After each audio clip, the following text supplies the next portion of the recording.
Assalamualaikum warahmatullahi wabarakatuh. Alhamdulillahirabbil alamin wassalatu wassalamu ala asyrofil anbiya'i wal mursalin wa ala alihi washabbihi ajmain. Amma ba'du. Pertama-tama yang terhormat yaitu Bapak Ahmad selaku dosen mata kuliah Psikologi Kepribadian dan rekan-rekan sekalian yang saya hormati. Di pertemuan kali ini kita akan membahas tentang teori psikoanalisa Jung. Baik, langsung saja kita membahas tentang teori psikoanalisa Jung. Jung pada awalnya itu menyukai arkeologi dan kedokteran. Nenek dan kakeknya merupakan seorang dokter, ayahnya seorang pendeta, bahkan pastor. Jung ini orangnya religius. Bidang terakhir yang ditempuh oleh Jung yaitu psikologi, khususnya psikiater. Jadi Jung itu seorang psikiater sekaligus dosen pada zaman mudanya. Jung merupakan salah satu murid dari Sigmund Freud dan kepercayaannya Sigmund Freud untuk melanjutkan psikoanalisa. Namun di tengah jalan mereka berbeda pemikiran sehingga mereka berpisah karena tidak sepemikiran lagi. Teori psikoanalisa Jung ini sedikit banyak berdasarkan pada pijakan teori Sigmund Freud. Namun, Jung mengevaluasi teori-teori sehingga terdapat hal-hal yang berbeda.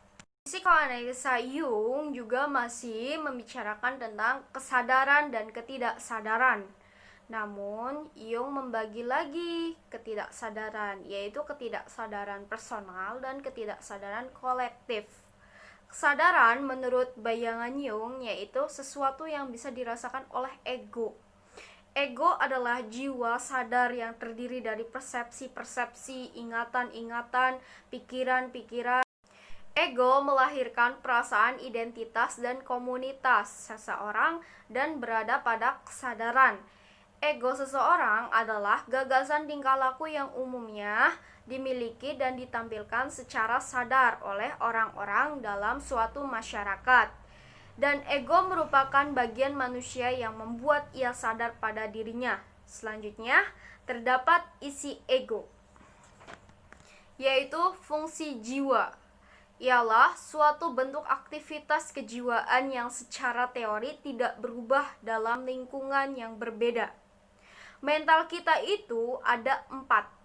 Yang pertama adalah sensing, kedua adalah thinking, ketiga adalah feeling, dan yang keempat adalah intuiting. Sensing yaitu mengindra dengan panca indera. Yang kedua thinking yaitu berpikir. Ketiga yaitu feeling, yaitu berhubungannya dengan merasa.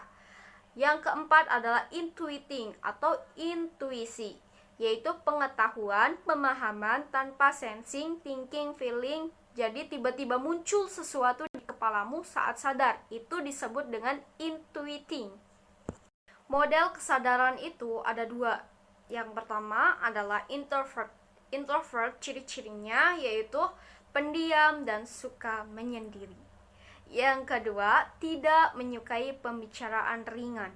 Yang ketiga, merasa tidak nyaman dengan keramaian, lebih nyaman dengan sedikit orang.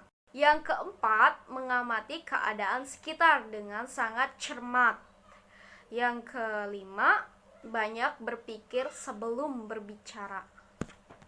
Selanjutnya ada extrovert. Ciri-cirinya yang pertama adalah selalu antusias dan semangat. Yang kedua, senang berinteraksi dan bersosialisasi. Yang ketiga, mudah dalam bergaul. Yang keempat, cenderung spontan dalam bertindak atau berbicara. Yang kelima, pandai mencairkan suasana. Yang keenam, menyukai popularitas dan senang menjadi pusat perhatian. Yang ketujuh, selalu tampil percaya diri. Yang kedelapan, terkesan sigap dan tegas. Dan yang terakhir, yang ke-9, senang bekerja kelompok dan tidak suka kesendirian. Selanjutnya kita akan membahas tentang ketidaksadaran. Ketidaksadaran itu dibagi menjadi 2. Yang pertama adalah ketidaksadaran personal, yaitu sifatnya sangat unik, kemudian didapatkan dari pengalaman individu tersebut dengan hal-hal yang ada di lingkungannya, yaitu terkait dengan perasaan, berisi mengenai kompleks yang diwarnai dengan ide atau gagasan subjektif, atau yang sangat individual, juga sangat amat berbeda ketika dari satu orang dengan orang lainnya. Sedangkan ketidaksadaran kolektif yaitu menunjukkan hal-hal yang berhubungan dengan sesuatu yang diturunkan secara biologis. Ketidaksadaran kolektif terdapat di setiap orang yang berasal dari sejak adanya nenek moyang manusia, kemudian aktif dan mempengaruhi bagaimana seseorang berpikir, berefleksi, dan bertingkah laku. Terdapat jenis-jenis ketidaksadaran kolektif, yaitu yang pertama adalah archetype, yaitu kumpulan dari sekian banyak pengalaman hidup yang berulang, misalnya seperti yang pertama, persona atau topeng dalam berinteraksi sosial ialah menggambarkan kesan yang ingin ditampilkan kepada orang lain atau pencitraan.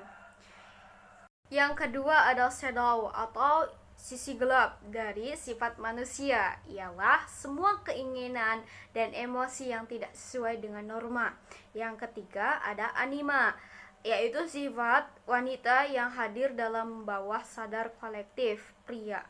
Yang keempat ada animus, yaitu sifat pria yang hadir dalam bawah sadar kolektif wanita. Yang kelima yaitu great mother, ialah archetype untuk mencintai, memahami, membantu, melindungi, dan melayani orang lain. Yang keenam itu ada without man, ialah archetype muncul dalam gambaran seorang raja, pahlawan, penyelamat, penghibur, orang suci. Yang ketujuh yaitu the slave, ialah tujuan hidup adalah untuk mewujudkan diri yang sejati. Mungkin hanya itu yang bisa saya sampaikan. Mohon maaf bila ada salah-salah kata untuk kekurangan kata. Saya akhiri. Nun wal qalami wa ma yasturun. Wassalamualaikum